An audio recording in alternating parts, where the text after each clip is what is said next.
Her room smells of old age. I heard my daughter-in-law whisper into the phone, never realizing I was standing just outside the door.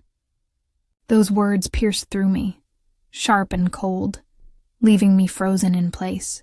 I never thought I would share this part of my life, but today I must. If you believe that a person's worth doesn't vanish after 60, please type a 1 in the comments. Like this video, subscribe, and let's remind the world that together, we are strong. My name is Margaret.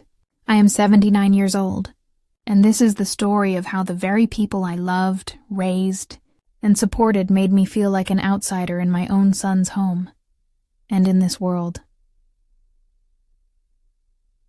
The morning light spilled through the wide windows of Daniel's house in the suburbs of Boston, scattering across countertops so sleek they felt more like museum displays than a family kitchen. I stood there in my worn blue house dress, the same one I had used to gather eggs from our chickens back on the farm, and suddenly I felt more like a relic than a guest. My hands shook as I held onto a chipped mug from the old house, the one my late husband, Robert, had always used. The tremor had been there for years now, a gift from Parkinson's that turned every simple act into something delicate and exhausting. Daniel and his wife, Caroline, had invited me to live with them after Robert's funeral. Well, invited isn't the right word, Daniel insisted. Mom, you can't live out there by yourself anymore. We have more than enough room. It'll be easier for everyone. Easier. That single word echoed in my mind every night as I lay awake in the little room they gave me at the far end of the house. The guest room was next to the laundry, humming with noise and smelling faintly of detergent. It was clean, spacious, and completely lifeless. My quilt, the one my mother stitched by hand, looked pitiful on the edge of the perfectly staged designer bedding Caroline chose. Robert's reading glasses sat by the lamp as if waiting for him, but no one noticed them except me. Every reminder of my old life looked awkward in this polished, sterile house. I tried to make myself useful. Old habits die hard. I'd rise before sunrise, brew coffee, and tidy the spotless counters. Sometimes I'd gather flowers from the yard and arrange them in a vase, just to bring a touch of softness into a house that always felt too sharp. No one asked me to do these things. No one noticed them either. The grandchildren, Jack and Emily, rushed through the kitchen each morning, too distracted by backpacks and sports practices to pause. I whispered good morning, sometimes hoping for a smile, sometimes hoping they'd just hear me, but they never looked up. Caroline whisked them out the door in her shiny SUV, barely glancing my way. I found a bit of comfort planting tomatoes and basil in the backyard. Just a few plants, something of my own, something alive. But Caroline asked me to move them behind the shed. They don't really match the look we're going for, she said, with a smile that didn't reach her eyes. So I stayed quiet. I sipped my coffee from my chipped mug, and I learned how it feels to live in a house that is never truly home. That morning, I was in the kitchen, sipping my coffee and watching the little sparrows hop at the feeder I'd hung on the back porch, when voices drifted in from the living room. Caroline was on the phone with her sister, one of those clipped, complaining conversations that seem to tidy up the world by putting someone else down. I moved toward the counter for a refill, not to intrude, and that's when I heard her. I swear, the downstairs smells like an old folks' home, Caroline said, clear as a bell through the open doorway. Her tone was sharp, the same one she used when the landscaper left clippings on the lawn. I don't know if it's her perfume or medicine or what, but it's old. I can't have friends over. It's embarrassing. The words landed like a stone. I stood frozen, cup half raised, feeling the air thin around me. Daniel never spoke. He hovered by the window, as if the sunlight would smooth things over, but offered no defense. Caroline kept talking, each sentence building on the one before. And she makes those ancient recipes. The whole house smells like hospital food. I buy the air fresheners, but nothing covers it. It's like a cloud that follows her. She laughed in a way that didn't reach her eyes. My hand trembled and the cup slipped. It hit the marble and shattered, scattering hot coffee and porcelain across the floor. The crash rang out, sudden and final. The room fell silent.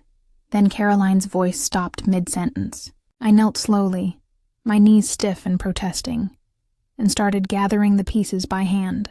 That mug had belonged to Robert. I had laundered it by hand for decades. Picking up the fragments felt like picking through memories. When I finished, I carried the tiny shards to the sink and wrapped them in a towel before tossing everything into the trash. I wanted to disappear the mess, both the broken cup and the humiliation. Later, in my small room at the back of the house, I listened to the family's ordinary noises. Daniel helping Jack with algebra, Caroline arranging weekend plans, the TV laughing in the living room. The hum of an appliance next door, the faint chirp of the air freshener. Caroline had installed outside my door every few minutes a synthetic lavender that smelled like an apology in a bottle. I opened the drawer of my nightstand and pulled out a thin photo album I kept tucked beneath my sweaters. Page after page of faces and seasons. Robert grinning at our porch swing, Daniel toddling across a sunlit kitchen, Jack with jam on his cheek at his first birthday, Emily asleep with a book on her lap at Christmas. Those pictures reminded me who I had been to this family, not a problem to manage, but the heart that had once held so much of their early life. I studied my reflection in the mirror. 79 years. A life stitched into the lines of my hands and the soft silver of my hair. My eyes were tired, but they still saw. My hands were slower but steady. Had I really become something to hide? The thought stung, but it also sparked something quieter. A small, stubborn resolve that my worth wasn't defined by scented sprays or other people's impatience. The questions circled in my mind long after the house went quiet, heavy and suffocating, leaving me wide awake in a bed that felt more like a guest cot than a place of rest. The broken mug replayed in my dreams. But that was nothing compared to the memories that surfaced in the dark. Memories of everything I had given, all that Robert and I had sacrificed, and how easily it had been forgotten by the very family I once believed I was building a future for. I remembered the phone call 3 years ago. Daniel's voice was tight with panic. "Mom, I need help. The business is collapsing. Caroline's pregnant with the twins, and we're about to lose the house. I don't know what to do." He didn't finish. I didn't let him. The next morning, I was sitting in the bank back in our little town, across from Mr. Allen, who had known Robert and me for decades. "Margaret, are you certain about this?" he asked gently, holding the papers with care. "This is everything you and Robert worked for. $47,000. Your life savings." Robert had only been gone 6 months. I still found myself reaching for his hand in moments like that, wishing he were beside me to share the weight. But I signed the forms anyway, using the same pen Robert once used to sign the mortgage on our farm. "Daniel needs it," I said simply. "Family comes first." That money pulled Daniel's consulting firm back from the brink. It kept the house Caroline loved so much. Within 2 years, his business was thriving. He sent me a card with a generic note of thanks and a photo of the twins. There was no talk of repayment, no mention of what that sacrifice had cost me. He bought a new car, posted photos of vacations while I managed on Social Security alone, but that wasn't the first time. The memories kept coming like unwelcome visitors. His college tuition, 4 years at the University of Illinois. Robert and I mortgaged the farm twice to cover it. Tuition, room, board, spending money. We ate beans and cornbread for months, while a check for Daniel's spring break trip cleared. Robert wore the same patched winter coat for 10 years, so Daniel could have a new laptop for his classes. "It's an investment," Robert would tell me, his voice steady even as the bills piled up. "One day he'll take care of us." At graduation, Daniel hugged us tight and said he'd never forget what we'd done. Then he moved to Chicago, started his career, and the phone calls grew fewer. Monthly turned into holidays. Holidays turned into Christmas and maybe my birthday, if he remembered. When Robert's health failed, I sat alone in waiting rooms, listening to doctors explain treatments and risks. Daniel was always too busy at the office, too tied up with clients. I drove Robert myself, held his hand through chemo, prayed with him at night when the pain was worst. The night Robert died, I called Daniel at 2:47 a.m. The call went to voicemail. I tried again, and again.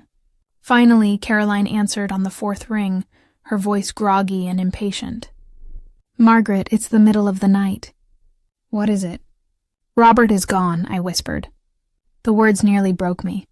"He passed an hour ago. Please, put Daniel on the phone," she sighed. "He's asleep." "Can it wait until morning?" I looked at Robert lying still in our bed. 53 years of love and struggle and laughter suddenly quiet.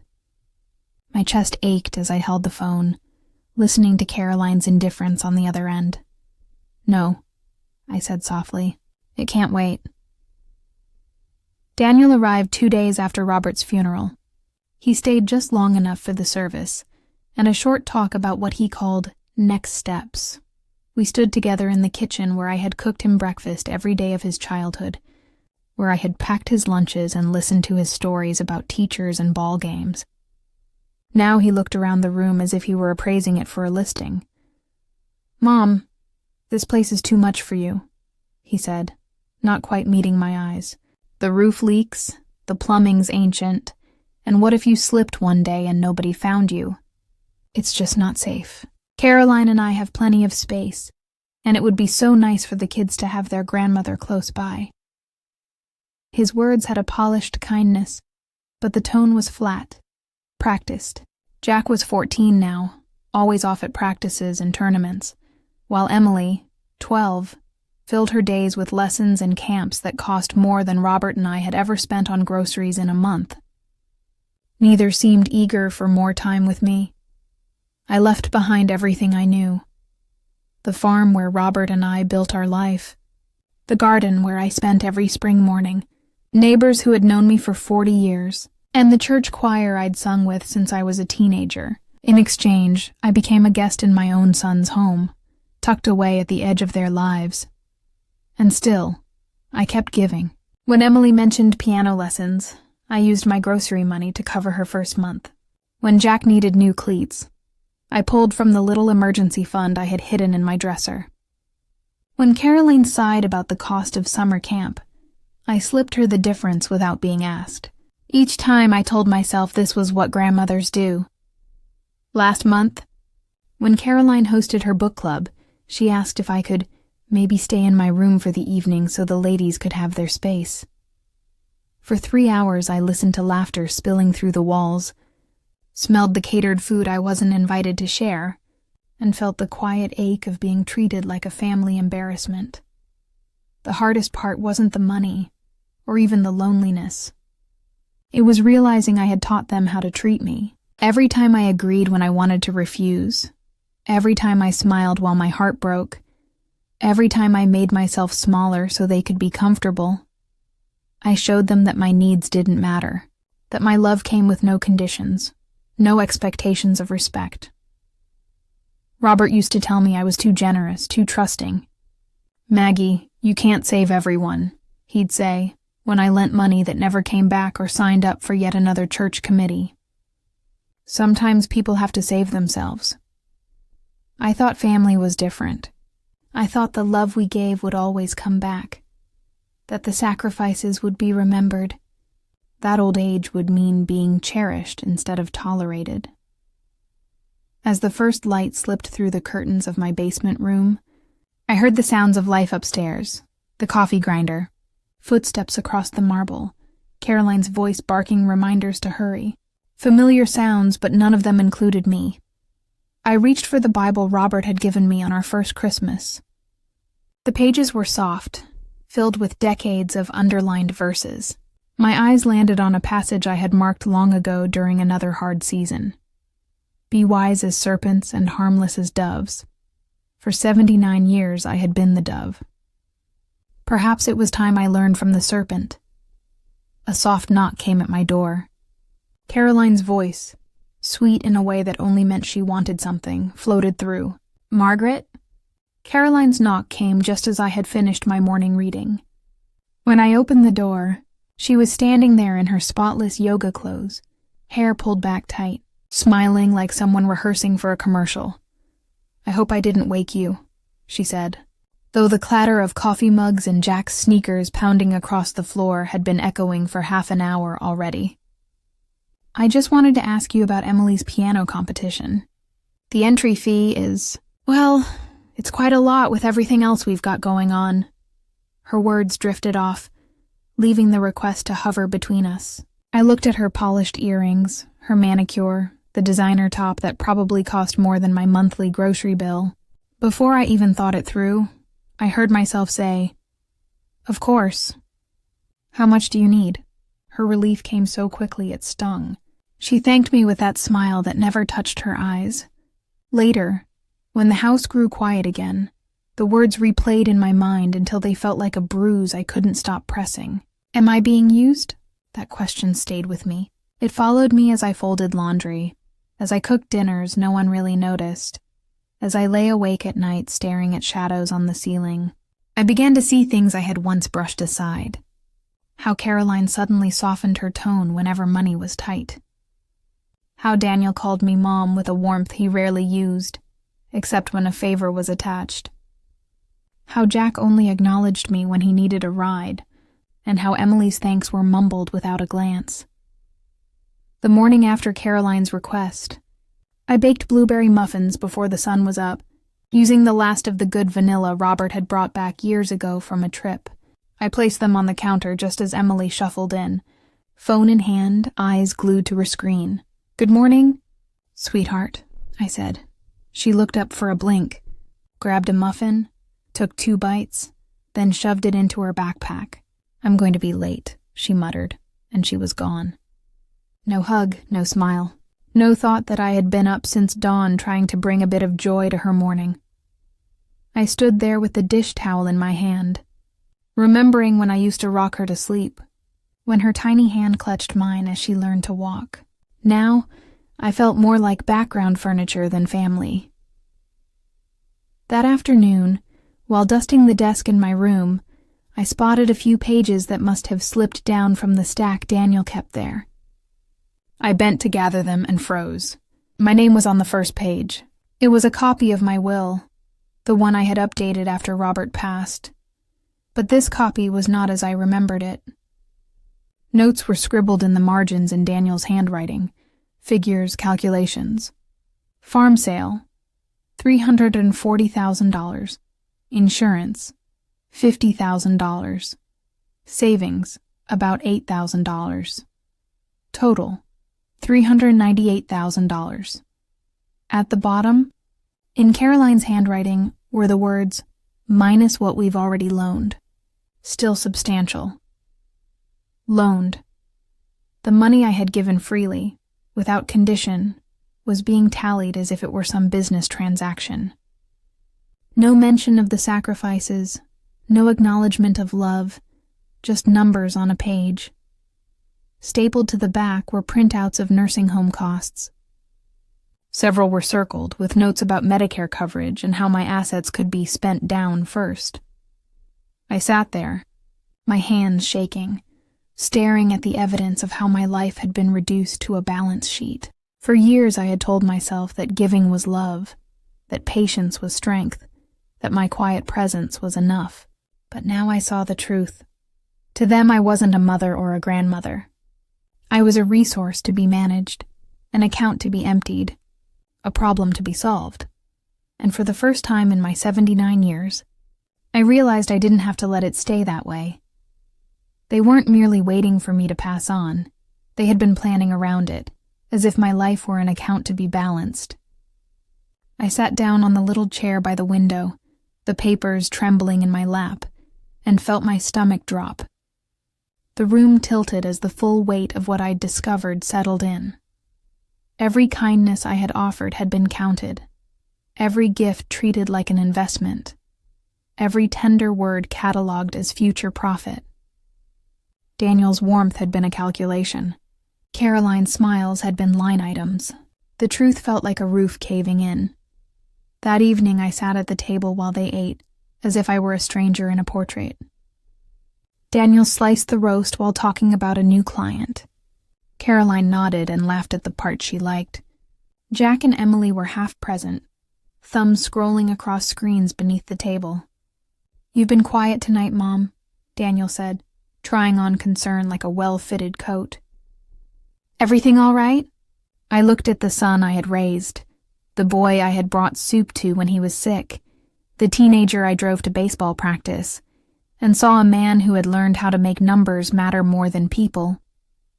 "I'm fine," I said, and my voice did not rise. Caroline added with practiced sweetness, "You should rest more at your age," as though 79 were a diagnosis instead of a life. After they left the table for their evening routine, I went to my room and sat in the lamplight with a decision forming, slow and steady. I would not wait to be scheduled into someone's plan. I would not allow my last years to be managed away in meetings and margins. Quietly, carefully, I resolved to leave, not with a scene of accusation, but with the dignity I still had left. I would take what belonged to me and step out of a household that had come to see me as an asset rather than a mother. First, I gathered the essentials: my social security card, Medicare information, birth certificate, and the life insurance papers Robert and I had kept together. Daniel had always insisted on safekeeping of important documents. He was careless with the key, and I knew his habit of taping it under the same drawer. I retrieved what I needed, each paper a reminder of a life I had built with steady hands and small sacrifices. Next, I called the bank to confirm access to my accounts and to make sure Daniel couldn't move money without my knowledge. The thought that he might have been monitoring my savings filled me with a fresh, cold fury, but I forced myself to be methodical instead of frantic. I wrote down phone numbers, confirmation codes, and the times I would call back. Practical action steadied me. I also started looking for alternatives to being stored away. The farm I had loved was gone, sold to a young couple who promised to bring it back to life, but the world still had places that respected independence. I spent hours on the phone the next day, asking questions about senior communities that emphasized activity and care, not confinement. I made appointments to visit a few, determined to choose a place that would honor the rest of my days rather than auction them off. That morning, while the house erupted in its usual chaos, backpacks, arguments about uniforms, last-minute homework panic, I opened Daniel's filing cabinet. The key was where he always hid it. He never thought to change such small habits. Inside, I found a folder labeled Margaret, Future Care, brochures for low-cost facilities, Medicaid application forms, and a checklist with proposed timelines had been circled and annotated. One facility, listed as minimal care with tight visiting hours, had been highlighted and marked as affordable. The words felt like a sentence. I folded the papers back into my purse and locked the drawer before anyone knew. I had seen their plan and chosen a different one. I would not be boxed into a room with a visiting schedule. I would not be reduced to a column on a spreadsheet. I gathered the strength that had carried me through decades, through work, storms, and the grief of losing Robert, and began to put one practical step after another in place, reclaiming my life from the people who had treated it like a balance to be settled. I took photos of every page with the smartphone Emily had helped me set up last Christmas, back when she still liked sitting beside me and showing me how to use all its buttons. After tucking the documents back exactly where I had found them and locking the cabinet, I returned to my room. For the first time in months, I felt something sharp and steady inside me. The fog of doubt had cleared. There was no mistaking it anymore. I was not a mother in their eyes, not a grandmother. I was a line on a ledger, an inheritance in waiting. That afternoon, while the house stood quiet, I pulled a worn business card from my wallet. Grace Morrison. She had cared for Robert during his last months with a tenderness that still brought me comfort when I thought of it. I had saved her card, telling myself that one day I might need a person who saw me as human instead of a burden. I dialed the number with trembling hands. Mrs. Delville. Grace's voice was as warm as I remembered. What a wonderful surprise. How are you? For a moment I almost gave the usual polite answer, but instead, the truth slipped out. I've been better, Grace. I think I need some help, maybe not medical help, but help making changes. I can't stay here much longer. Say no more, she replied gently. I'm free tomorrow afternoon. Shall I come by? I looked around at the cold guest room that had never felt like mine and said, Could we meet somewhere else? Maybe that coffee shop downtown, the one that brews the real stuff. Grace laughed, a sound like bells. Murphy's Cafe it is. I'll bring some information about a few communities I know, places where people actually want to live. After I hung up, I sat by the window and watched a bright red cardinal perch on the feeder Robert had built years ago. Against the gray October sky, it looked like a promise. For the first time since losing him, I felt something stir that I had almost forgotten. Hope. That night, I made a list of what mattered enough to take with me. Robert's jacket still hanging in my closet, the quilt my mother had sewn, our wedding photo, and my Bible worn soft from decades of use. Everything else felt heavy, like clutter I didn't need anymore. I was ready to shed the weight of things that had become anchors to a life that no longer belonged to me. The next day, meeting Grace at Murphy's Cafe felt like stepping into sunlight after months in shadow. She was already there, waiting with a hug that asked for nothing in return. Margaret, you look tired, she said softly, studying me with genuine concern. Over steaming coffee and a slice of apple pie that tasted like home, I told her everything, the cruel words Caroline had spoken, the broken mug, the will with Daniel's notes in the margins, the nursing home brochures tucked away like cages. Grace listened, nodding, letting me spill out every word. When I faltered, she reached across the table and took my hand, steady as a rock. When I finished, she stirred her coffee slowly, her eyes never leaving mine. Margaret, she said at last, her voice firm but kind. You know this isn't what family is supposed to be, don't you? What they're doing to you isn't love, it's use. Tears burned at the corners of my eyes. I keep thinking that if I just tried harder, if I stayed quiet, if I gave more, stop. Her voice was gentle but unyielding. You've already given them everything. Your home, your money, your independence, your peace of mind. You don't owe them your spirit, too. For the first time in years, I believed her. How much more do they want? I asked quietly.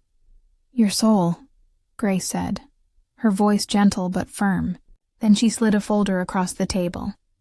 I want you to see this. You have choices, not just places to be kept, but places to live, where you'd have your own apartment, your own space, your own freedom, where 79 years means wisdom, not burden. The brochures she laid out were nothing like the cold facilities I had glimpsed in Daniel and Caroline's papers. These were bright, lively communities, apartments with windows that welcomed the sun, gardens alive with color, libraries filled with books, art rooms, and paths where neighbors walked together. Residents joined book clubs, cooked meals side by side, traveled, and volunteered. Spring Gardens has a waiting list, Grace explained, pointing to a picture of a cheerful one-bedroom with a kitchenette. But sometimes they open spots quickly for people in urgent situations. I could make a call. That afternoon, while Daniel was at work and Caroline was at her yoga class, I made 3 phone calls that changed everything. First, I called the bank. The young woman on the line listened patiently as I explained that I needed to take back full control of my accounts. Mrs. Delval, she said carefully, I need to ask, were you aware of the monthly transfers from your savings to your son's checking account? I froze. What transfers? 6 months of $800 withdrawals. They're marked as household contribution. That totals just under $10,000. I gripped the phone until my knuckles went white. "No," I said firmly. "I never authorized that. Stop those transfers immediately, and send my statements to a new mailing address." My second call was to Spring Gardens. The director, Mrs. Martinez, spoke with a voice both kind and commanding. I shared only enough details to explain my urgency. "Mrs. Delval," she said warmly, "you're not alone. Many of our residents came to us after difficult family circumstances. Would tonight at 6 work for you to visit?" "Yes," I whispered. "Tonight." The third call was to a taxi company. I was finished asking for rides, finished depending on people who treated every kindness as a debt. That evening, I didn't hide in the basement. I sat in the main living room, in Daniel's immaculate armchair, as if reclaiming my right to take up space. "Mom," Daniel said as he walked in, his face wearing that polished smile.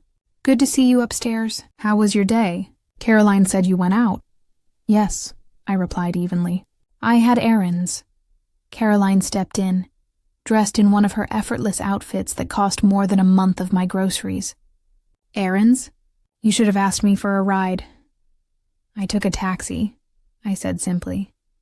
The silence that followed pressed against the walls. Daniel and Caroline exchanged a look I had seen too many times, the one they wore when whispering about future plans for me. "Mom," Daniel said slowly, easing into the chair across from me. "Taxis are expensive, and at your age, going out alone, it could be risky. What if you got lost?"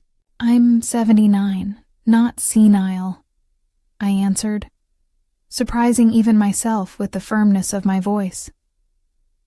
Caroline rested a manicured hand on Daniel's shoulder, her tone dripping with practiced concern. "Margaret, we're just worried. You haven't seemed yourself. Maybe it's time to see Dr. Harding, just to make sure everything's okay."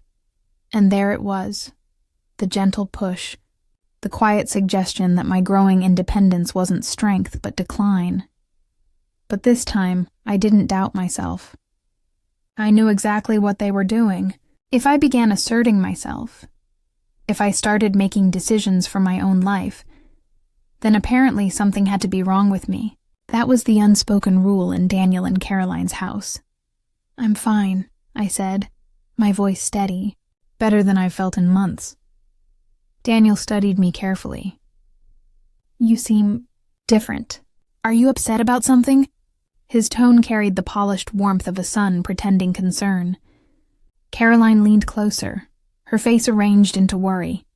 If I hadn't stumbled across the glossy brochures for nursing homes, if I hadn't seen my will tucked between their papers with numbers scribbled in the margins, I might have believed them. "I've been thinking about my living situation," I said slowly. The air shifted. Caroline's smile faltered. "What do you mean?" "This arrangement isn't working for me anymore. I think it's time I find a place of my own." Daniel's expression flickered from surprise to alarm. "Mom, you can't live by yourself. What about your medicine, your appointments? What if you fall?" "I've managed those things for 79 years, I said calmly. But that was different. Caroline cut in quickly. "You're older now, more fragile. And the cost, Mom. Senior communities are thousands of dollars a month. You can't afford that on Social Security." I almost laughed. They had been calculating my assets down to the penny, but now they wanted me to believe I was penniless. "I've been looking at options," I replied. "I think I can manage." "Options?" Daniel's voice cracked. "Mom, you can't just make decisions like this without us. We're your family. We should be part of this conversation." "The same way you included me when you chose Sunny Acres?" I asked softly. The color drained from Caroline's face. Daniel's mouth opened, but no words came. "I don't know what you mean," Caroline said at last, but her voice betrayed her. "The brochure's in Daniel's office," I continued, "the one with the cheapest package circled. Were you going to ask me before sending me there, or just hand me over like an unwanted package?" Daniel shot to his feet, pacing. "Mom, you went through my private papers?" My will was mixed in with your private papers, along with your notes about my estate and the money you've been taking. That was just... we were trying to plan ahead," Daniel stammered, "by taking $800 a month from my account without my consent." The words cut through the room like glass. Caroline's cheeks flushed red. Daniel sank back into his chair, deflated. "We weren't stealing," he mumbled. "It was for your care. For your share of expenses." "My share of expenses?" I said, my voice rising. $800 a month to live in a basement beside the laundry room? $800 to be hidden away from your guests, to be told I smell, to be made invisible. That's not fair," Caroline snapped, the mask slipping. "We opened our home to you. We fed you, housed you, included you in our family. Do you have any idea how hard this has been on us, on our marriage? Do you know how embarrassing it is to explain to people why we have a grandmother living with us instead of in a professional facility?" There it was, the truth at last. Not about love, not about care, about appearances, convenience, and money. "So I've been nothing but a burden," I said quietly. Daniel shook his head quickly. "That's not what she meant." "Yes, that's exactly what I meant," Caroline interrupted, her voice sharp. "It has been a burden, a heavy one, but we took it on because we're good people, because family is supposed to step up. And now you want to throw it back in our faces, acting like some rebellious teenager?" I stood slowly, my joints stiff but my back straight. Their eyes followed me, waiting for me to collapse. "You're right," I said at last. "This hasn't been fair, but not in the way you think. You shouldn't have to carry the weight of caring for someone you've already decided is nothing but a weight. And I shouldn't have to live in a house where I'm not wanted." "Mom?" "Wait," Daniel said, reaching toward me, but I stepped back. "I'll be moving out within the week. You can have your basement back for storage, the way it was always meant to be." That night, they knocked on my door over and over. First Daniel alone, then Caroline, then the two of them together. Each time it was a new tactic: pleading, reasoning, guilt, even tears. But nothing they said could shake the calm inside me. My mind was made up. Grace had called earlier with news that felt like a lifeline. Spring Haven, a senior living community she trusted, had an emergency opening, a one-bedroom apartment with a small balcony overlooking the gardens, ready immediately for someone in need. The next morning, while Daniel and Caroline were at work and the kids at school, I packed the same 2 suitcases I'd carried into their house 8 months ago. Grace showed up with a friend who owned a truck, and together we carried my things to my new beginning. Before leaving, I placed a note on the kitchen counter beside the coffee maker I had used every morning but never shared with them. "Thank you for teaching me the difference between being family and being home. I found a place where I can be both." As Grace drove me away, I looked back one last time at the house that had never truly opened its doors to me. A swell of emotion rose in my chest. Not grief this time, but something I hadn't felt since Robert's passing: freedom. The tears came quickly, but they were tears of release, not despair. My first morning at Spring Haven, I woke to silence. Not the rumble of a washer or the creak of pipes above me, but true quiet. Sunlight streamed in through the east-facing window, filling the little apartment with warmth. The place was modest but perfect. A small living room with a fireplace I could light myself, a tidy kitchen with a window looking out onto the garden where residents grew herbs and flowers, and a bedroom that smelled of fresh paint and wood, not detergent. It was mine, all mine. I brewed coffee in the porcelain cups I'd taken from storage, savoring the taste of independence. No chipped mugs, no hurried mornings trying to stay out of the way. As I sat at the little dining table, I noticed an older man outside tending roses. He looked up, caught my gaze, and waved with a broad, genuine smile. It startled me how natural it felt to smile back. That first week was like waking up from a long sleep. I went to the welcome orientation, where Mrs. Martinez introduced me to the other residents. They weren't people waiting to fade away. They were living, creating, debating, laughing. "We've got book club on Tuesdays," said Margaret Chen, an 83-year-old former librarian with sharp wit. "Don't be fooled by the name. We argue more than we read. Last month, Dorothea threw a book at Harold for saying romance novels weren't real literature." Across the room, Harold chuckled, his white beard shaking, and I still stand by it. But I do regret the bruise. The laughter that rippled through the group pulled me in, and before I knew it, I was laughing too. Really laughing, for the first time in months. "Margaret, you've got that look," Grace said one evening when she brought over Chinese takeout and a bottle of wine. "What look?" I asked. "The look of someone remembering who she used to be." She was right. Each day at Spring Haven chipped away at the layers of shame and smallness I had carried. I stopped tiptoeing around, stopped measuring every word, stopped apologizing for existing. I was no longer Daniel's troublesome obligation. I was simply Margaret again. I joined the gardening group, sketching plans for an herb bed that reminded me of the farm where Robert and I had first built our life. I signed up for the weekly trips to the farmer's market, where I could choose my own vegetables without anyone inspecting them for appearances. For the first time in a long while, my life wasn't about surviving someone else's standards. It was about living mine. I had just signed up for a painting class, something I'd dreamed of trying for years but never had the chance to explore. Sitting in that bright room, brush in hand, I felt like I was finally giving myself permission to live. But my calm was shattered on Saturday morning when my phone rang at 7 a.m. "Mom, what on earth are you doing?"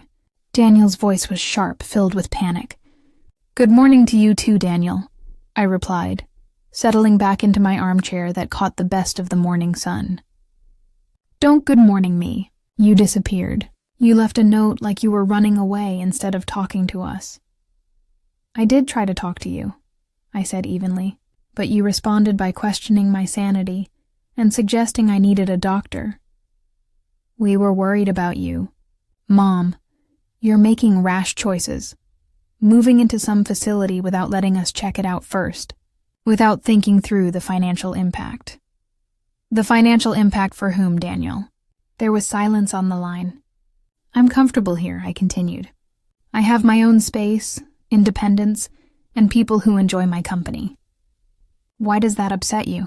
"It's not upsetting," he said, but his voice faltered.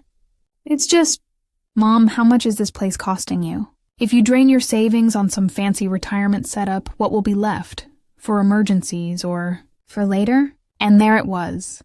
His worry wasn't about me. It was about the money. "My finances are fine," I told him firmly. "Are they?" "Because I noticed you removed my access from the joint account. That makes it impossible for me to help you pay bills or step in during an emergency. And I saw you made changes." "Yes," I cut in. "I discovered you'd been taking $800 a month without telling me. That would be alarming to most people. That money was for your share. Food, utilities, your room." $800, I said, for a basement with no sunlight and leftover food no one else wanted. "Daniel, my entire living expense here, meals included, is less than what you were taking from me." There was a long pause. Finally, his voice softened, almost pleading.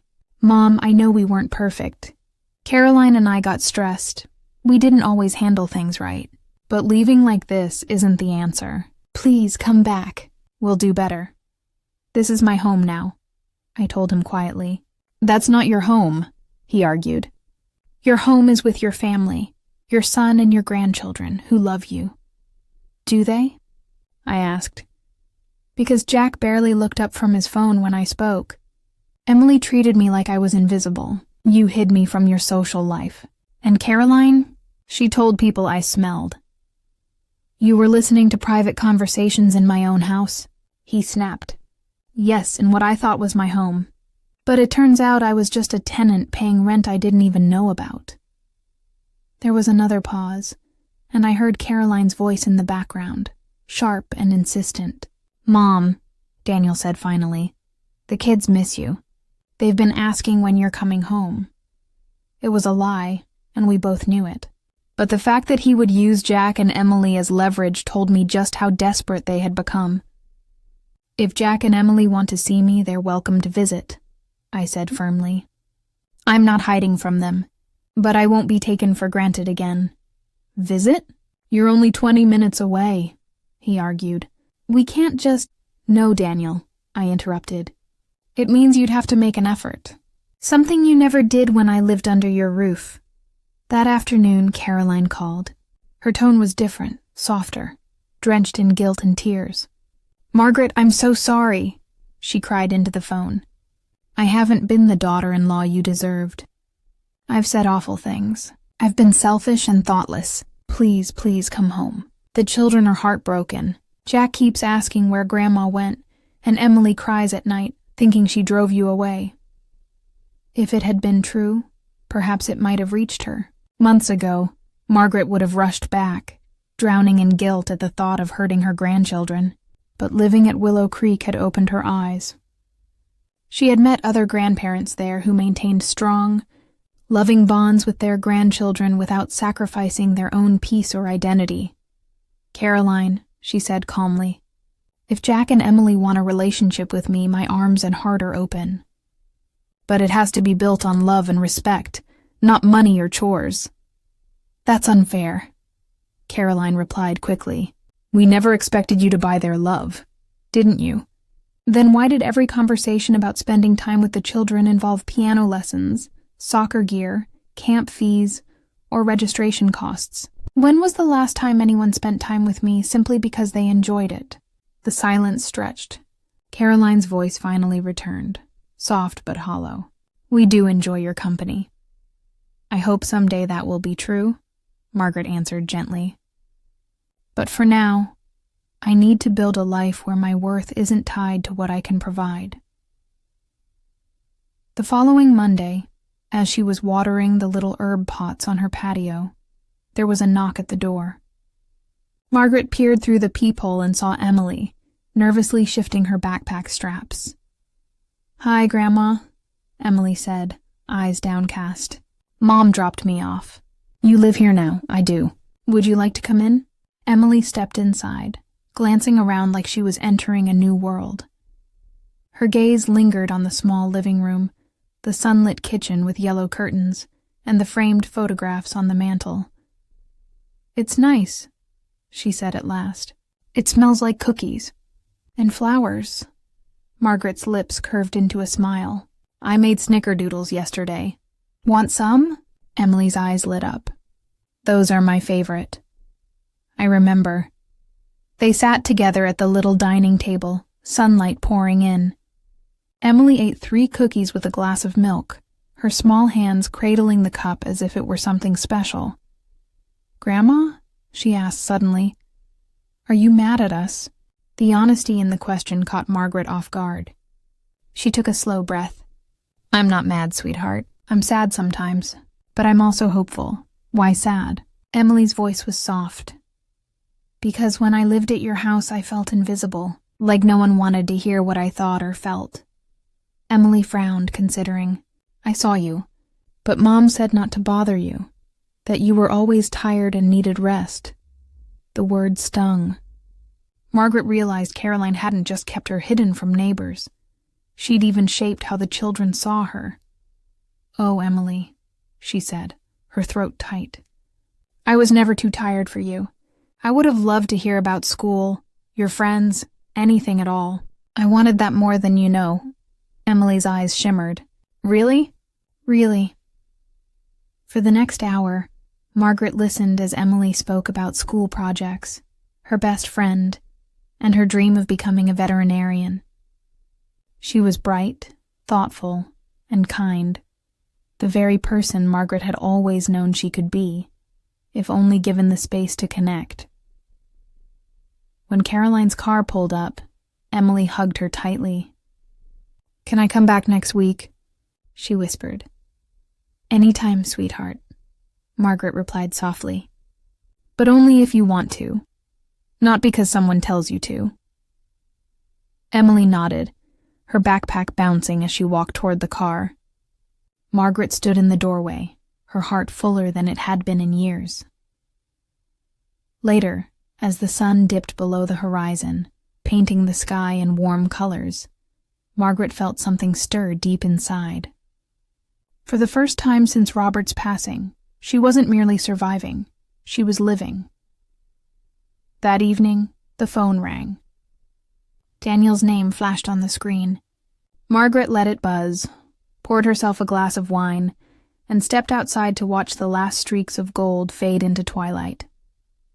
I opened a book I had borrowed from the little lending library near the front office and settled into my chair by the window. For the first time in months, I had nothing to rush to, no one's approval to chase, and nothing to prove. I was finally home. 3 weeks into my new life at Willow Creek, they showed up without warning. I was in the community garden, kneeling by my herb patch with dirt caked under my nails, something I hadn't felt since Robert passed, when I heard raised voices in the parking lot. Through the hedge, I saw Daniel's sleek car, its engine still running, exhaust drifting into the cool October air. His voice carried the sharp edge I remembered from his younger years. "This is foolish, Caroline. We should have scheduled a visit. Just barging in like this makes us look desperate." "We are desperate," she shot back, her tone tight and clipped. "She's been here almost a month. Do you know how much money that is? How much she could be wasting, or worse, giving away to strangers who don't even know her?" I froze, my hands still buried in the dirt. They weren't talking about my happiness. They were talking about their wallets. "Mom always said her savings would help with the kids' college," Daniel muttered, his voice dropping but still audible. "Now she's holed up in some retirement village. For all we know, they've got people here convincing her to sign everything over." Caroline gave a short laugh. "It's not some cult, Daniel." I looked it up. It's one of those fancy senior communities where old people play cards and get flattered into thinking they matter. You know what that means? They'll try to get her money instead of leaving it for family. My chest tightened. Even in their imaginations, my worth to them was measured in dollars. Caroline's voice grew colder. "The emotional pleas aren't working. Maybe it's time we look at other options." Daniel hesitated. "What kind of options?" "Legal ones. She's showing poor judgment, cutting herself off from family, making impulsive decisions. A judge would see she needs protection. A conservatorship, maybe." The word chilled me. A conservatorship would mean handing them control of everything. My finances, my choices, my life. I would be reduced to a dependent child, stripped of the independence Robert and I had built together over decades of sacrifice and honest work. I rose slowly, brushing the dirt from my hands, and walked toward them with steady steps. "Hello, Daniel, Caroline." They spun around, faces flickering from surprise to guilt before settling into carefully practiced concern. "Mom," Daniel said quickly, stepping forward with open arms, as though affection were still the foundation of our relationship. "You look different." I did look different. Weeks of real rest, meals chosen for myself, and conversations where my thoughts mattered, had brought something back to my face I hadn't seen in years.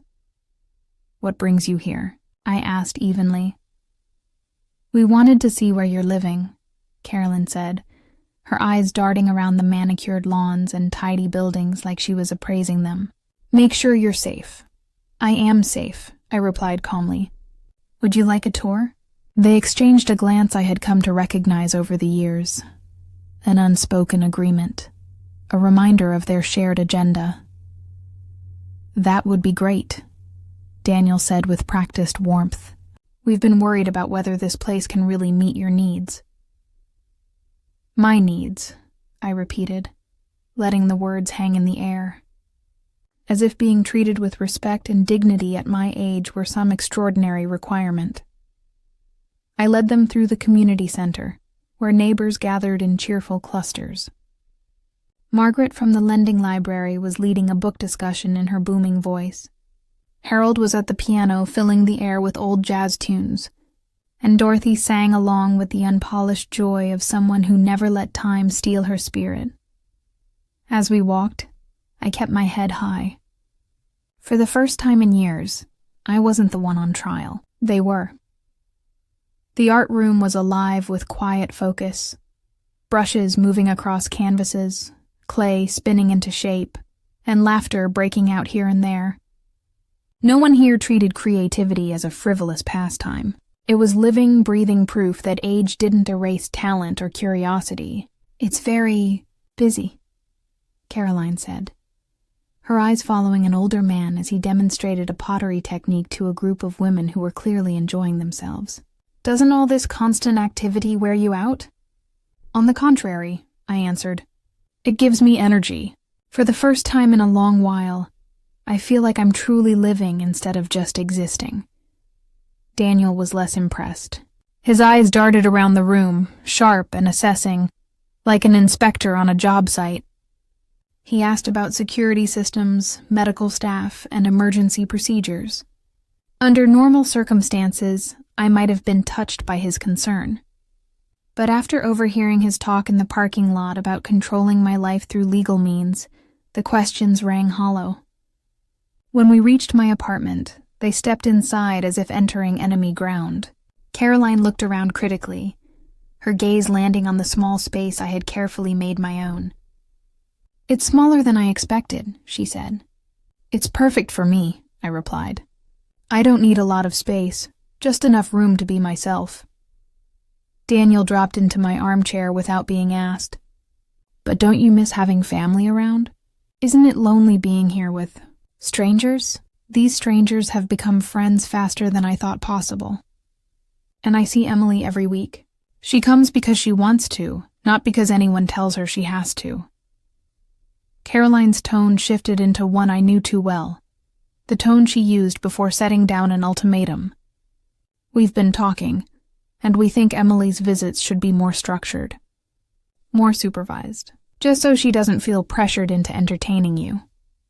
The mask slipped. They couldn't control me anymore, so they would try to control my relationship with my granddaughter. "Emily isn't entertaining me," I said, my voice calm. "We bake together, we work on her drawings, we talk about her favorite books. That's not a burden. That's family." Caroline's lips tightened. "She's at an age where she should be focusing on academics, preparing for her future. Visits with elderly relatives, while sweet, don't really help her development." Elderly relatives. Not grandmother, not family, just another item on a checklist of obligations.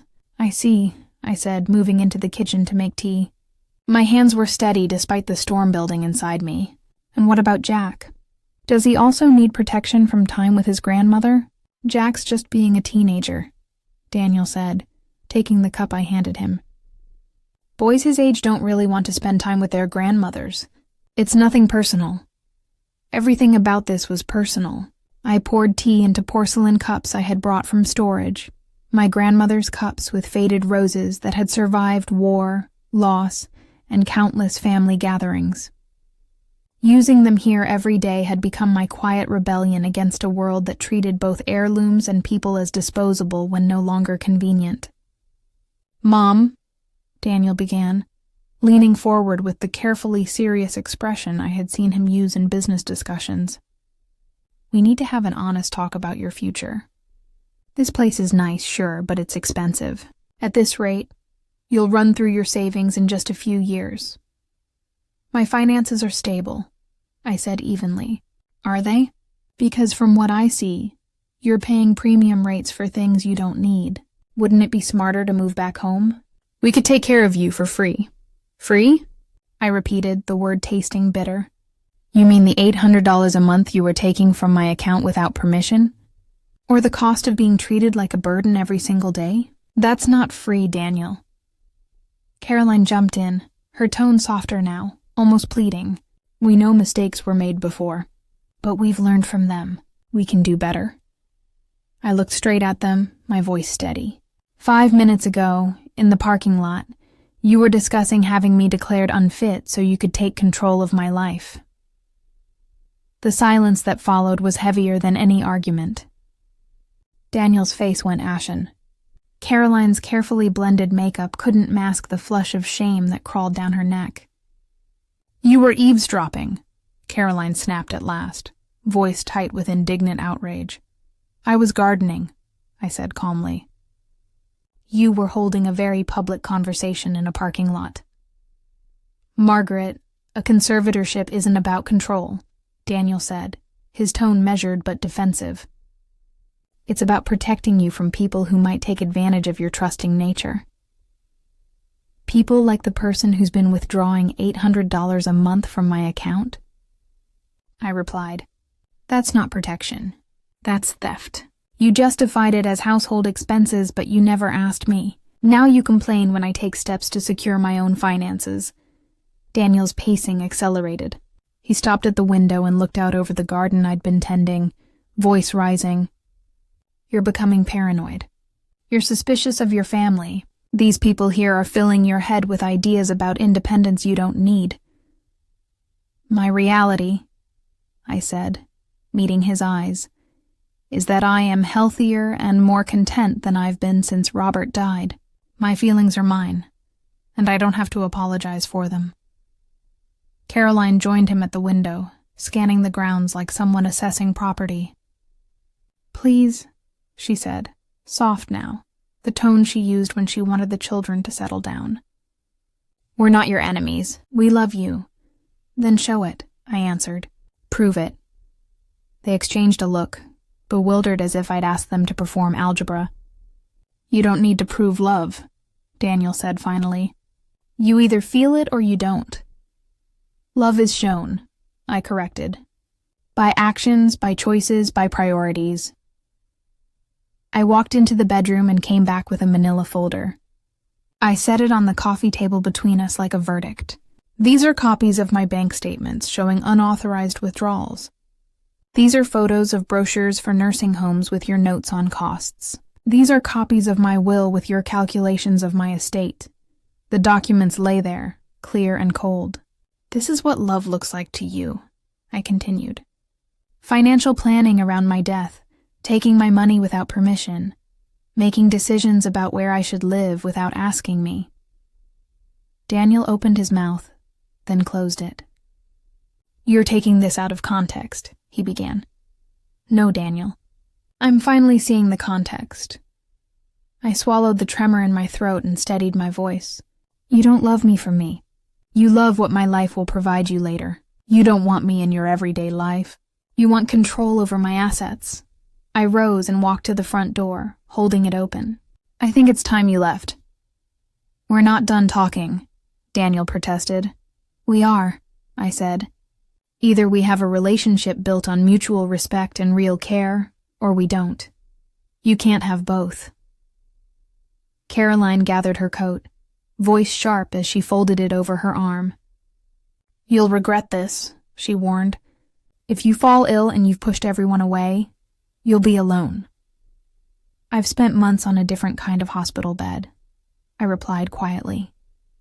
"Surrounded by people who treated my pain as an irritation rather than comfort. I'll take my chances with people who choose to care for me, not those who feel obliged." They left. Their car rolled away, tires crunching over gravel, and a strange, unexpected lightness rose inside me. The knot of fear I'd carried for months loosened. I stood in the doorway a moment longer, feeling the sun warm my face, and realized I had reclaimed something I'd thought I'd lost forever. The right to decide how I would spend the rest of my life. A relief washed over me so completely it brought tears to my eyes. For the first time in years, I wasn't trying to prove myself worthy of love from people who never intended to give it. I had chosen my dignity over their approval. For the first time since Robert passed, I felt free. That evening, my neighbor Linda knocked on the door with a bottle of wine and a mischievous smile. "Long day?" she asked, dropping into my armchair as if it were hers. "Eye-opening day," I answered, pouring 2 glasses into the crystal goblets my grandmother had left me. "Those are the hardest ones," Linda said, raising her glass. "To courage," I said. "To freedom," she answered, "and to finding family in the people who choose you back." We toasted, and as the sun painted my windows in gold, laughter floated up from the patio where the other residents were sharing supper. For the first time in a long while, I felt I was exactly where I belonged. 6 months later, I hardly recognized the woman in the bathroom mirror. The hollow cheeks and tired eyes were gone. My face was fuller now from meals I enjoyed, not scraps no one else wanted. My hair, styled at the salon every few weeks, framed my face in soft silver waves that caught the light. Most surprising of all, I was smiling. Not the polite, apologetic smile I'd worn for years, but one that reached my eyes. "Margaret, you're glowing," said Grace, my neighbor who had become more like a sister than a friend. She stopped by for our weekly coffee, and I poured it into the china I had once saved for holidays, but now used every day. "I feel like I'm glowing," I admitted. "Yesterday, one of the men here told me I looked 10 years younger." Grace chuckled. "That would be Harold. He's been trying to ask you to the Friday dance for weeks. He blushes every time you walk into the dining hall."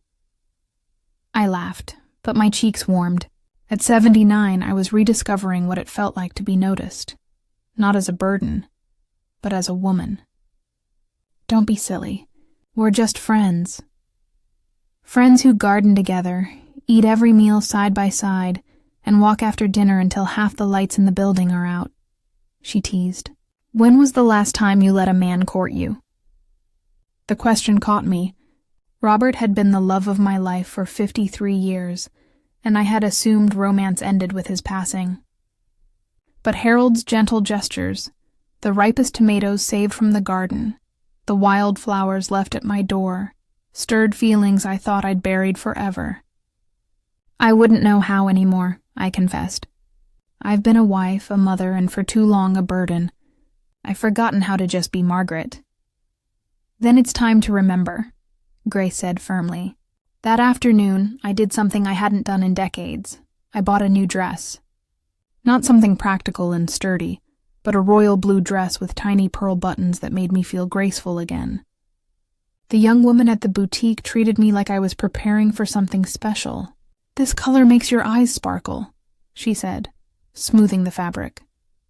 "I'm buying it for me," I told her, and I realized it was the first time in years I had chosen something simply because it brought me joy. That Friday, I pinned on the pearl earrings Robert had given me for our 40th anniversary.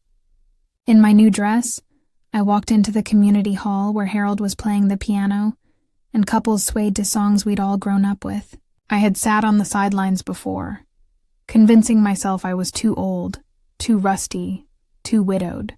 But that night I stepped onto the floor, ready to dance again. Harold's whole face brightened the moment he saw me. He was dressed in a navy jacket and tie, his white hair combed with care, looking both proud and a little nervous. "Margaret," he said, rising from the piano bench, "you look radiant tonight." "Thank you, Harold. And that's a beautiful piece you were playing." "The way you look tonight," he replied with a sparkle in his eye, "seemed fitting." When the next song began, a slow ballad that carried me back to high school dances and wedding receptions, Harold stepped forward and offered his hand with old-fashioned courtesy. "Would you honor me with this dance?" I placed my hand in his, warm and steady, and let him guide me onto the floor. He moved with confidence, not overbearing, but attentive in a way that made me feel safe. As the music wrapped around us, I realized just how much weight had been sitting on my shoulders all these years, and how light I suddenly felt as it lifted. "I was afraid you might have forgotten how," he murmured. "I thought I had," I admitted softly. "But some things come back, like riding a bike," he said, then paused, his voice lower. "Or falling in love." The words hung between us, honest and vulnerable. I looked up into his kind hazel eyes and saw not just affection, but possibility. The chance for companionship chosen freely, not bound by duty or guilt. "Harold," I whispered, "I don't know if I'm ready for that kind of talk." "Then we won't talk about it tonight," he said simply. "Tonight we'll just dance." And so we did. song after song until my feet ached in the best way, and my heart felt lighter than it had in years. When the evening ended, Harold walked me back to my apartment, kissed my hand like a gentleman from another era, and said it was the most wonderful night he could remember. Later, brushing my hair in the mirror, I caught sight of myself, cheeks flushed, hair a little messy, eyes shining. What I saw there startled me. Joy. Pure, unmistakable joy. The next morning, I was in the garden wearing my oldest jeans and Robert's old Illinois sweatshirt when I heard a voice call, "Grandma Margaret." I turned to see Jack at the gate, taller than the last time I saw him, his voice deeper, his face caught between boyhood and manhood. "Jack." I set down the watering can and hurried toward him. "What a wonderful surprise." "Mom doesn't know I'm here," he blurted. "I told her I had soccer practice, but I took the bus. I wanted to see you." My heart tightened, both with pride and worry. "Is everything all right at home?" He shrugged the way teenagers do when words feel too big. "It's just different since you left. Quieter. Mom and Dad fight more. Emily keeps asking when you're coming back, and they just say you're not. So I wanted to see for myself if you're okay." I gestured toward my little patio. "Come sit. I'll make us some lemonade." Through the kitchen window, I watched him while I poured the drinks. He studied everything. The garden beds, the neat buildings, neighbors walking by, as if piecing together a puzzle. "This place is actually pretty nice," he said when I brought the lemonade and cookies outside. "Not like the homes you see in movies. It's not a nursing home," I explained gently. "It's a community for people who want to stay independent but also have support close by when they need it." Jack thought about that, then grinned. "So kind of like college for older people?" I laughed. "That's one way to put it. We do learn new things, make new friends, and stay busy with activities. It feels like a fresh start, not an ending." Jack ate 3 cookies while asking questions that surprised me with their thoughtfulness. He wanted to know if I was happy, if I felt safe, if I had people I trusted here. There was no script in his tone, just a grandson who cared enough to check on me. Finally, he set his glass down and looked at me with a seriousness that made him seem older than 14. "Grandma, can I ask you something?" "Of course, Jack," I said, bracing myself. "Anything." Jack hesitated at the question he wanted to ask, his eyes darting to the ground before meeting mine again. "Grandma, why did you really leave? Dad and Mom keep saying it's because you wanted independence, but..." His voice trailed off, as if the rest was too heavy for words. I could see the weight behind his question, the confusion of a boy caught in the middle of stories that didn't quite add up. I chose my response carefully. "Jack, sometimes grown-ups make choices that seem confusing, even hurtful. But really they're about respecting ourselves. I left because I was living in a place where I couldn't be myself, where what I needed didn't matter as much as what was easy for everyone else." His brow furrowed. "So you weren't happy with us?" The hurt in his tone pierced me. "Oh, sweetheart, no," I said quickly, my heart aching. "My unhappiness wasn't about you or Emily. You two are bright spots in my life, and I love you more than I can ever explain. But love doesn't always fix a situation that isn't healthy." He shifted uncomfortably. "Do you think you'll ever come back?" I smiled softly. "I'll always be your grandmother no matter where I live. And as you grow, we can build the kind of relationship we want, just you and me. That doesn't change." We spent the next hour walking the grounds together. Jack met Harold, who was thrilled to swap baseball trivia with him, and Margaret from down the hall, who wasted no time asking him to help fold newsletters. Slowly, I saw him relax. By the time we reached the bus stop, some of the tightness had left his shoulders. "Grandma," he said, clutching his backpack strap. "I'm sorry if we made you feel bad when you lived with us. I didn't know." "You didn't make me feel bad," I reassured him. "You were just being a kid, And that's exactly what you should have been doing. Can I come see you again? Like, regularly? My chest warmed. I would love that. But Jack, I can't be your secret. If you visit me, it needs to be honest. No hiding it from your parents. He nodded, thoughtful in a way that made him seem older than 14. I'll talk to them. Maybe now that I've seen this place, I can explain it better. It's not what they thought. As his bus pulled away, I stood on the curb feeling a shift inside me. For months I had believed choosing my dignity meant losing my grandchildren. But Jack's visit showed me that real love, the kind that isn't tied to obligation, could withstand distance, even misunderstanding. That evening I called Emily to share the news. Her excitement bubbled through the phone. "Grandma, Jack said you have a boyfriend." She squealed with all the delight of a 12-year-old discovering gossip. I laughed. "I have a kind friend who happens to be a gentleman," I clarified, though I couldn't keep the smile out of my voice. "Jack says he brings you flowers," she pressed. "Harold is thoughtful." "Yes. Do you think you'll marry him?" The question startled me. Marriage had never even crossed my mind. I was still learning to enjoy companionship again, to feel wanted for who I was. "Emily, sweetheart, I'm focused on being happy with myself right now. Romance is lovely, but I don't need it to feel whole. But maybe you'd want it anyway. Not because you have to, just because it makes life nicer." Her words struck me, simple and wise, the difference between need and choice. I was quiet for a moment, then answered, "Yes. I think maybe I'd want it anyway." That night, as I settled into bed surrounded by my own things, my own choices, I reflected on just how far I'd come. 6 months earlier, I had been a shadow in my son's house, apologizing for existing. Now I was a woman with friends, purpose, and even the spark of possibility. I was living, not surviving, and for the first time in years I fell asleep smiling. I was no longer just surviving the loss of Robert, the distance of Daniel, or the sharp words of Caroline. I was living again, fully, joyfully, and more honestly than I had in decades. As I turned off the lamp and pulled the quilt over my shoulders, the sound of Harold's piano drifted up from the lounge below. He was playing Moon River, each note floating through the night like a lullaby. Tomorrow I would water my garden, join the book group, have lunch with Grace, and maybe, if courage allowed, tell Harold that I was ready to talk about love.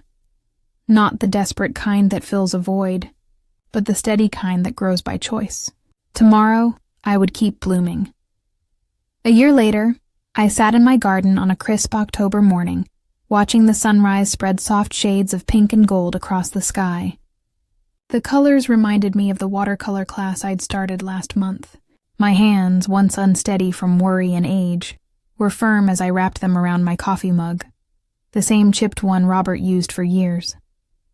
It no longer felt like a relic of grief, but a gentle reminder of love that had been real.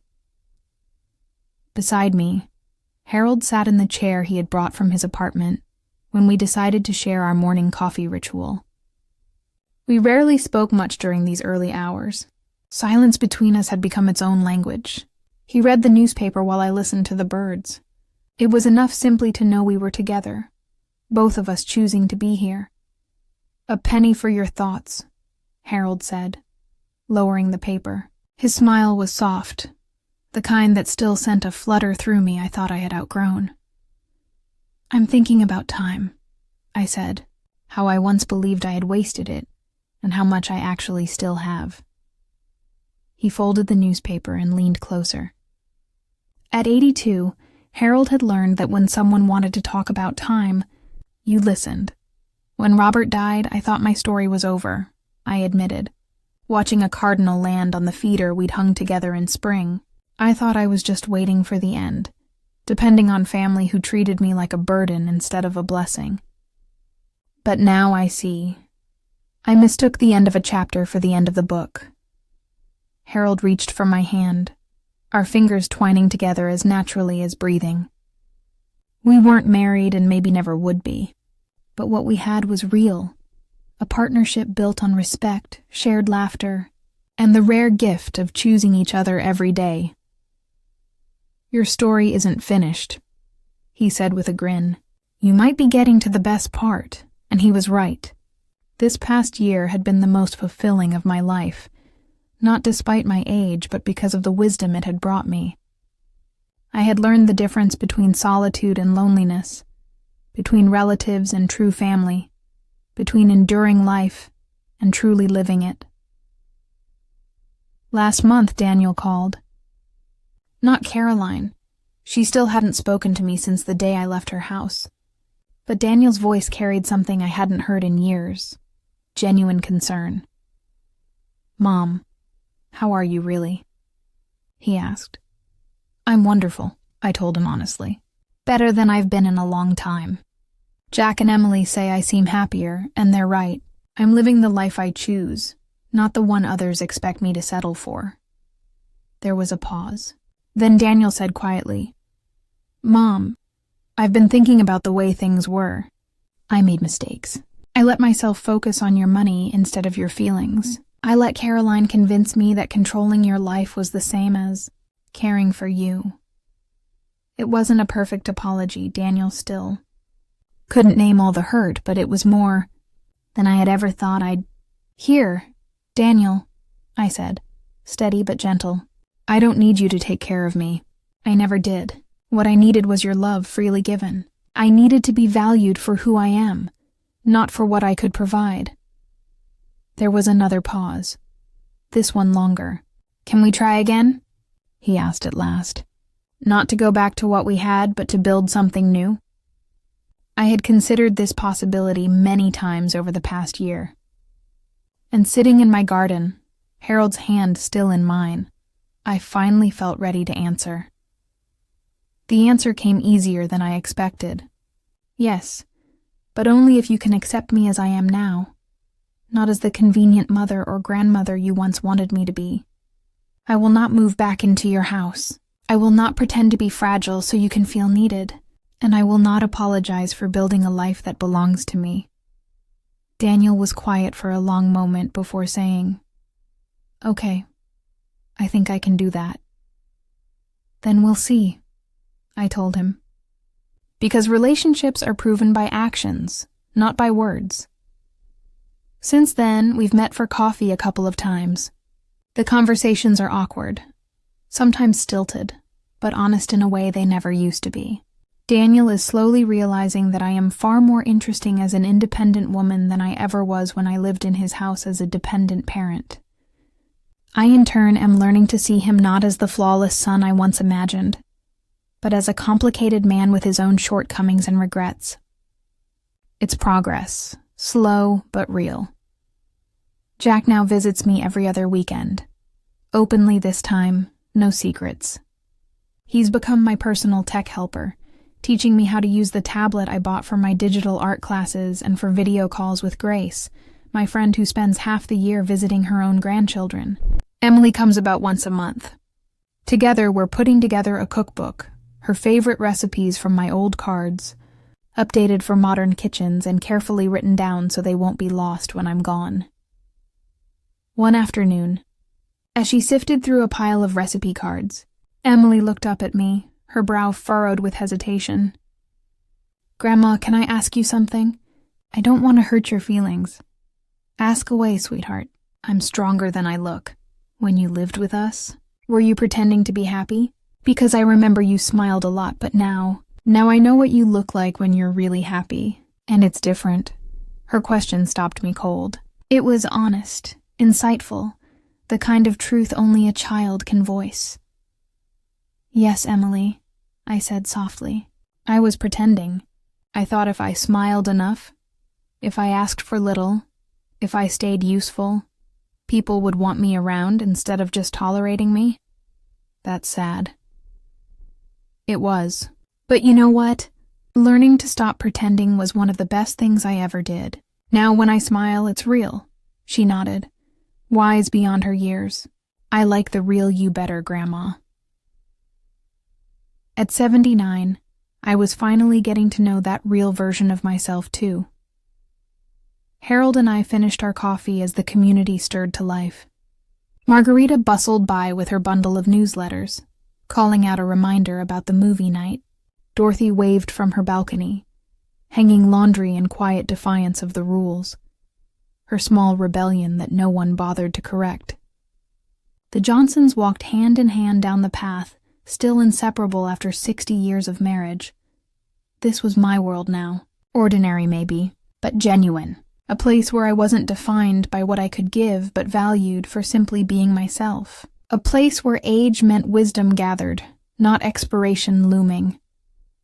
"Margaret," Harold said as we carried our cups inside, "do you ever regret leaving your family's house?" I thought carefully. A year ago, I would have answered with guilt. Now I understood the difference. Leaving their house wasn't the same as leaving my family. I regret that it took me so long to value myself enough to expect better. I regret that I taught people to see me as less important by acting as though I was. But leaving, that was the most honest choice I've made in years. He studied me for a moment, then asked something he never had before. "If someone else were in your shoes, what advice would you give them?" "Stop waiting for permission to live your life," I said without hesitation. "Stop thinking your worth depends on someone else's approval. And stop accepting scraps of love when you deserve a full table." "That's not easy when someone feels alone," he said gently. "Nothing worth doing is easy," I replied. "But you know what's harder? Living the rest of your life wondering what could have happened if you'd just been brave enough to bet on yourself." Harold smiled and kissed my cheek. His affection was simple, steady, and sure. The kind of love that doesn't fade with age but deepens because of it. It has become more precious to me now, because I finally understand how rare and fragile it all is.